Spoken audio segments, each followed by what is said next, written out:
Hello, people. So today we're going to do Lily Singh's How to Be a Boss book, a guide to conquering life. Surviving is crossed out on the book because you're not supposed to just survive in life. You're supposed to conquer life. So I got this book because my daughter is a big fan of Lily, and I wanted to make sure she was allowed to read this book. So this is what Lily has to say when you first open uh, chapter 1. If you're reading this book, I'm assuming it's for one of three reasons. You're familiar with my YouTube channel, reason one. You're a parent and found this in your child's bedroom and you're curious. You're also nosy. You want to ensure that this book isn't filled with filth that will corrupt your baby's brain. Hi there. I can assure you this book is family friendly with a hint of sass. My goal is to inspire your baby to work hard and achieve great things. You should definitely buy 3 copies and plant them around the house. Agreed. So, my daughter is where this tab is. She's not done yet. I'm done. So I got this book because I wanted to make sure that she was allowed to read this book. She is only 13. And I monitor what she is allowed to watch, read, think. So when I got this book, it wasn't necessarily for my own goals, my own achievements. But in reading, there are a lot of action steps, and I had to be forced to kind of go through the steps, and it paid off. It definitely is one of my favorite books as an adult. And I think if you're on the way to a new discovery, a new dream, a new goal, this is definitely a guide to, as she says, conquering life. There are definitely great advice in this book. So, um, I love the dedication in this book. It says, dedicated to the person I was 6 years ago. I told you to keep going. Thanks for listening. And in that chapter, she talks about what will your future self thank you for today. And that's a small question, but a profound question. And you, if you have any years on you, you can look back and say, wow, that girl was doing X, Y, and Z, and that was great. And then you also can look back and say, wow, that girl was doing X, Y, and Z, and that was totally wrong. And I like that she dedicated this book to her her her former self, and that she thought about it in that way. So um you see, I have like a million points I could talk about because basically the whole book. I love the whole book. I would read the whole book to you if we had that kind of time, and really um, be content in giving you everything the book has to offer because I think it has a lot to offer.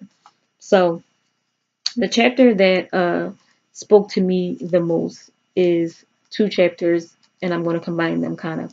Chapter 7 is calling yourself out. And in calling yourself out, she gives you an action step that says, write something down where you only gave it 70%, 3 things. And then write 3 things down where you only gave it, when you gave it 100%. And what is the difference? And obviously, when you gave something 70%, you probably didn't get the best result. And when you gave something 100%, you got a better result. And because she's calling you out to think about these things, you really have to kind of call yourself out, which is the name of chapter 7. And I had to call myself out on a lot of things. And then she asks you, um, are you giving your goals 100%? And at the time, it was a strong no. I wasn't giving my goals 100%. I had a million excuses of why I couldn't, wouldn't, shouldn't be doing X, Y, and Z. So now it is late at night. I would like to be asleep, but I am giving this YouTube channel 100% as I said I was per book that I'm excited to review, even though I am tired. Also, a chapter I just talked about that I was going to do both. Chapter 14 is about FOMO, which is fear of missing out. So sometimes when you go to bed and you roll over in the middle of the night, you kind of check your phone because surely you've missed a call, missed a text, social media is popping, you're not in response. That doesn't happen. It never does. So don't sell yourself short when you should be doing whatever you're supposed to be doing, whether it's sleeping, it's eating, it's being a productive parent or spouse. Don't get boggled down in the fear of missing out on hanging out, social media, this or that. Because at the end of the day, beginning quotes, what will yourself now, what will your future self be thankful for at this moment? And I'm hoping that my future self will be thankful for this YouTube channel, as well as the consumption of all these books that I've read that I'm giving you via this channel. So another chapter that I don't usually have this problem, but I do notice that this is becoming a thing. So chapter 3 is be secretive. And a lot of times people like to give you every step of their journey. And what happens when you give somebody every step of their journey is that you kind of know where they're moving in the chess match, and you're not supposed to. So um, that's that isn't my issue. I usually am good with keeping things under wraps, but I do notice that that's becoming a issue with people who are trying to conquer life and become a boss, as it is spelled not BOSS but BAWSE.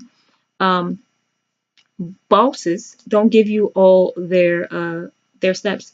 For example, Beyonce just came out with Lemonade. She didn't warn anybody. Lemonade was coming. Beyonce came out with Lemonade. So take that and run with it. Think about that. Think about the people that you admire and how you didn't know they were writing a book until it was time to promote said book. You didn't know they were releasing an app until it was time to release said app. So that's very important in what I think the journey of being a boss. Also, this book talks about her years of depression, and depression is so big in America right now, and a lot of people suffer and they don't want to tell you, and they don't want to kind of get judgment. There is no judgment in depression. It's definitely something that you shouldn't be ashamed of, and you should definitely seek help and work with people, people who love you, people who care for you, and maybe even professionals. Work through those things. So she talks about conquering your thoughts, conquering your brain, and kind of getting to know you. So there's another chapter in here called Make a Love Song. And the love song is about yourself. And she said, ask you to pick 5 things about yourself that have nothing to do with your physical attributes. And some of us think off the top we can pick 5 things. I like X, Y, Z, and this and that other too. But when you take off all the things Allah has given us physically, can you pick 5 things off the top of your head? It took me some time actually, and I have 5 things. And sometimes you think you have 5 things, but 2 things sound exactly the same. So it took some time for me. Definitely do your 5 things. Do all the action steps. I think it's beneficial to your journey to becoming a boss, and just your journey in life. This book may not be advertised as a self-help book. I'm not sure, but it does help self. Um, I truly enjoyed this book. I'm happy that my daughter decided to get this book. As I said, this is not one of mine. This is actually my daughter. She wants it back ASAP. She wants the stickies out so she can finish reading. This is where she is, and I'm sure she's annoyed. Like, when are you going to review this book so I can have it back? So if you like this review, hit like. If you like any of the videos, please subscribe. And as always, this is just Jazz. Please go get Lily Singh's book.